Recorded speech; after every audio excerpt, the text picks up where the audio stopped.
So I'm going to call onto the stage, but it's not really a stage. I'm going to call it the X because you must stand on the X or else you don't count. Simon Lam. Simon graduated from SFU with a BA in Sociology and currently manages the Master of Public Health program at UBC. His plan is to get a Master of Social Work in the near future. He is interested in seeing how various identities and intersections impacts gay men's experience in the community. When not investigating, Simon is busy trying to befriend his latest foster cat and dragon boating. Welcome, Simon.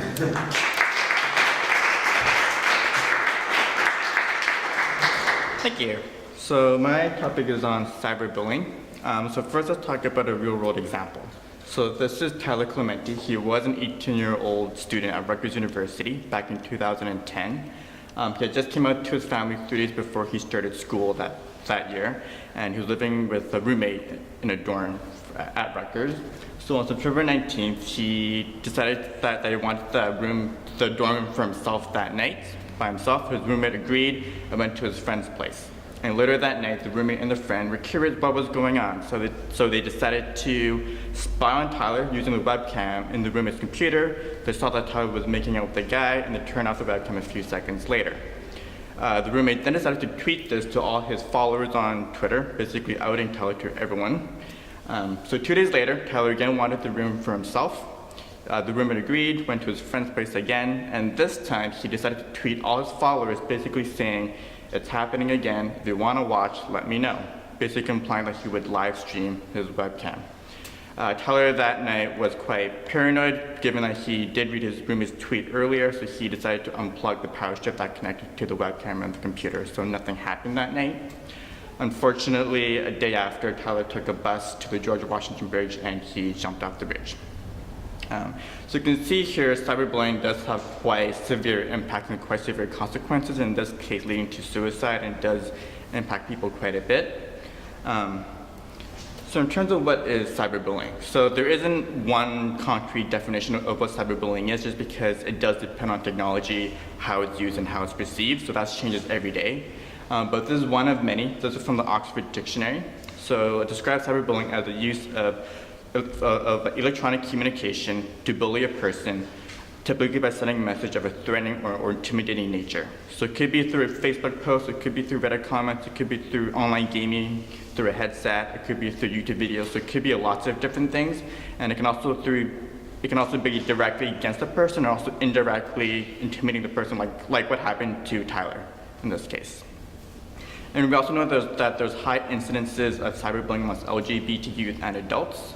So a study in the States from the Gay, Lesbian, Straight Education Network found that 42% of LGBT youth experienced cyberbullying, compared to just 15% of non-LGBT youth. And then a study by Statistics Canada on cyber harassment found that 18% of homosexuals experienced cyber harassment, compared to just 7% of heterosexual people. So it is quite prevalent amongst our community. And for the Sex Now survey, 4.7% experienced cyberbullying within the last year, and just over 9% in their lifetime. So this leads to my research question. So for those who experience cyberbullying, what health impact do they experience offline? And I also want to focus on adults, because we talk about bullying in terms of schools a lot, but we also know that adults do experience cyberbullying a lot as well. So it's good to sort of widen that scope to all age groups. So talking about age, this is the age profile of those who were cyberbullied within the last year. So this is a bar graph showing very loud motorcycle. So this is a bar graph showing the percentage of all Sex Now respondents who have been cyberbullied within the last year. So it does skew quite young, which is not surprising, given that younger people are online these days. But see that over a quarter of Sex Now respondents were cyberbullied within the last year, under 18. It drops down to 10% as you go younger, and then goes under, as you get older, and then goes under 5% later on. But you do notice that cyberbullying impacts people of all age groups, and even those over the age of 65, they are also cyberbullied, as you can tell. So we can look at some stats. So first I looked at worrying about anti-gay prejudice. So there's worrying about anti-gay prejudice in different contexts and different environments. So there's within the family, when you're trying to rent an apartment or a house, at work, at school, healthcare being hospitals or clinics, recreation being parks or community centers, justice being at the court or interacting with the police, and then travel being on the plane or at a hotel and whatnot. The next column with the no means that those who were not cyberbullied within the last year, how many of them experienced high worry about anti-gay prejudice. The column in the red highlighted are those who were cyberbullied within the last year, how many of them experienced high worry about anti-gay prejudice. So see, there's quite a big difference in terms of the percentage of people who experience high levels of worry. And the last column, OR, refers to odds ratio. So for those who don't know what that means, an odds ratio is a measure of association. So it measures the odds of the outcome occurring based on a particular factor. So the outcome in this case is a high worry on anti-gay prejudice within the family, renting, at work, and so on. The factor is a cyberbullying, so whether or not someone was cyberbullied within the last year. So an odds ratio of 1 means that the odds of the outcome isn't really impacted as much based on that factor, so the factor seems to not play that much of an influence over the outcome. As you go further away from 1, so either higher or lower, it means that the factor has a bigger influence over the outcome. So for example, if you take a look at the top one for the family, so it has an odds ratio of 2.4. So that means that those people who were cyberbullied within the last year have 2.4 times the odds of worrying about anti-gay prejudice within the family compared to those who were not cyberbullied. So it's also an indication of the magnitude of the difference between the two groups. So those without the factor and those with the factor. So those without cyberbullying within the last year and those experiencing cyberbullying within the last year. So it gives you a sense of the differences between the two groups. So you see overall that the odds ratios are pretty high, that the differences are pretty marked. So we'll go on from the prejudice and move on to actual experiences of discrimination.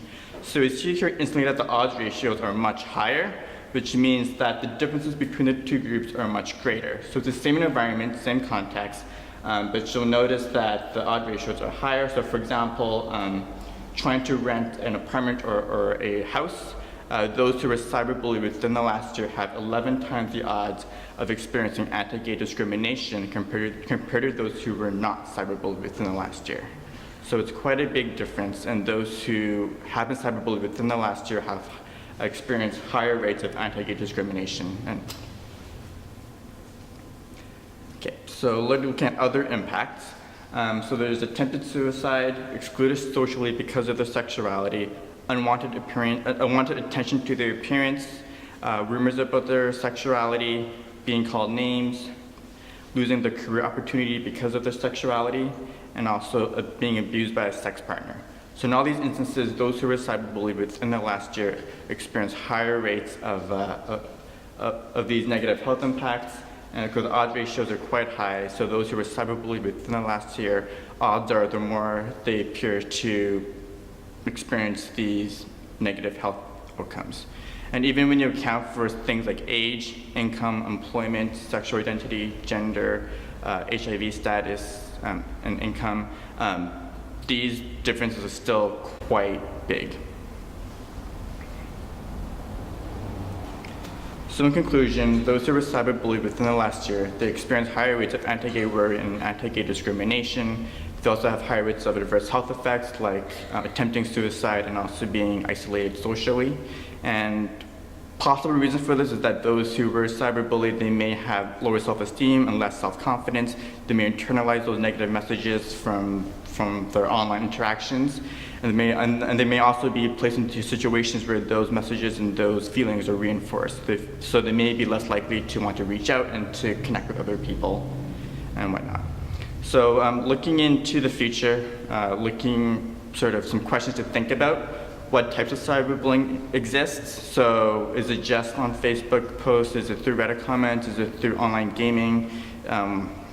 What's out there? Where is it taking place? So what sites, what apps? How is it different compared on a phone compared to the computer? and also looking at what will happen in the future for cyberbullying. Because 10 years ago, who would have thought that Facebook and YouTube and Twitter and Snapchat would be such a big thing, right? So 10 years from now, what's the next big thing? Because we don't know at this point.